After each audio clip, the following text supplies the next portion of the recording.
Tiap hari mungkin puluhan kali, jutaan dari kita nekan tombol yang sama, tombol kirim. Tapi pernah nggak sih kita berhenti sejenak dan mikir, apa ya yang sebenarnya terjadi di balik satu klik itu? Nah, dalam beberapa menit ke depan, kita akan coba bongkar sama-sama mesin canggih di balik sistem transfer bank di Indonesia. Sesuatu yang kita pakai tiap hari, tapi mungkin belum kita pahami sepenuhnya. Pasti pernah kan ngalamin ini? Buka aplikasi M-Banking, mau transfer, dihadapkan sama pilihan. BI Fast, Real Time Online, atau RTGS. Harganya beda-beda, fiturnya juga beda. Jadi bingung, mending pilih yang mana ya? Tenang, kebingungan ini wajar banget dan hari ini kita bakal bikin semuanya jadi terang benderang.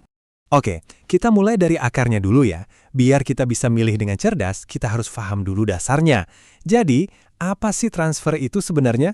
Bukan cuma sekedar pindahin duit loh. Menurut hukum di negara kita, definisinya ternyata lebih dalam dari itu. Nah, ini dia kuncinya. Menurut undang-undang, transfer itu bukan satu aksi tunggal yang simsalabim langsung sampai, tapi sebuah rangkaian kegiatan. Ada prosesnya, ada alurnya yang diatur secara hukum. Mulai dari perintah yang kita kasih, sampai dananya benar-benar bisa dipakai sama si penerima. Ingat-ingat frasa itu ya, rangkaian kegiatan.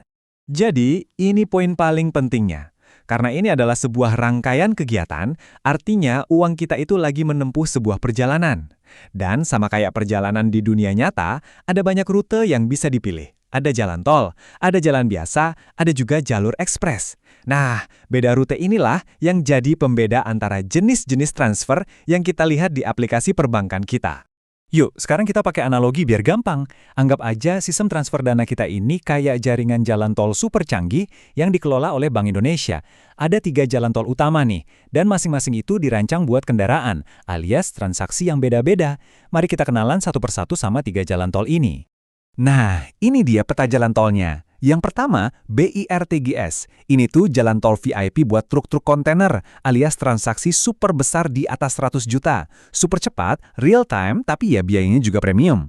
Terus ada SKNBI atau clearing. Anggap aja ini kayak rute bis umum. Dia ngumpulin penumpang dulu dalam beberapa sesi, baru jalan. Jadi lebih lama, bisa beberapa jam. Nah yang terakhir, ini dia jagoan kita semua, BI Fast. Ini tuh jalan tol pribadi kita yang buka 24 jam non-stop, 365 hari setahun. Cepatnya luar biasa, kurang dari 25 detik, dan biayanya paling murah. Pas banget buat kebutuhan kita sehari-hari. Oke, kita udah tahu nih jalur-jalurnya. Tapi, siapa aja sih petugas yang kerja di sepanjang jalan tol finansial ini? Soalnya setiap kali kita tekan kirim, itu bukan cuma aplikasi kita yang kerja. Ada satu tim besar di belakang layar yang langsung bergerak serempak. Prosesnya itu kayak lari estafet yang super cepat dan presisi. Tongkat estafetnya dimulai dari kita, si pengirim. Terus dikasih ke bank pengirim. Bank kita langsung lari ke Bank Indonesia, yang perannya kayak pusat kontrol lalu lintasnya. BI inilah yang ngarahin dana kita lewat jalan tol yang tepat ke bank penerima. Dari sana, bank penerima langsung ngasih tongkat estafet terakhir ke si penerima. Dan untuk BIFAS, seluruh estafet ini selesai dalam hitungan detik. Keren banget kan?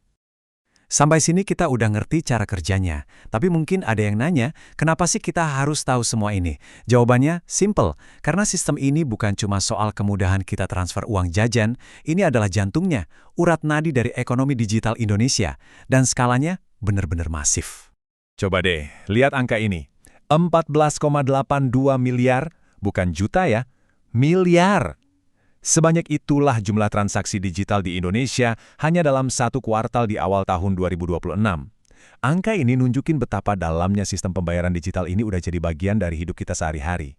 Dan kalau kita lihat nilainya, lebih bikin kaget lagi, 3.519 triliun rupiah. Ini nilai transaksi yang lewat jalur BI Fast aja dalam 3 bulan.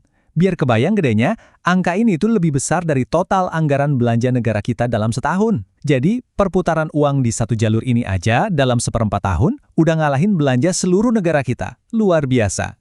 Dan grafik ini nunjukin kalau kita nggak melambat sama sekali, justru makin ngebut. Pertumbuhan totalnya aja hampir 38% dibanding tahun sebelumnya. Tapi lihat deh yang paling kanan, pertumbuhan QRIS lebih dari 116%. Ini bukti nyata kalau kita lagi ada di tengah-tengah revolusi pembayaran digital. Dan semua ini ditopang sama sistem transfer yang handal tadi. Dan ternyata semua ini baru permulaan. Bank Indonesia nggak berhenti berinovasi. Mereka lagi nyiapin BI Fast generasi baru dan ikut dalam proyek Nexus, sebuah inisiatif global. Tujuannya, bikin kita bisa transfer uang ke luar negeri semurah, secepat, dan segampang kita transfer ke teman sebelah rumah. Bayangin kirim uang ke Singapura atau Thailand bisa instan dan biayanya murah banget. Itulah masa depan yang lagi kita tuju. Jadi, lain kali pas kamu tekan tombol kirim, apa yang bakal kamu pikirkan tentang perjalanan luar biasa di baliknya?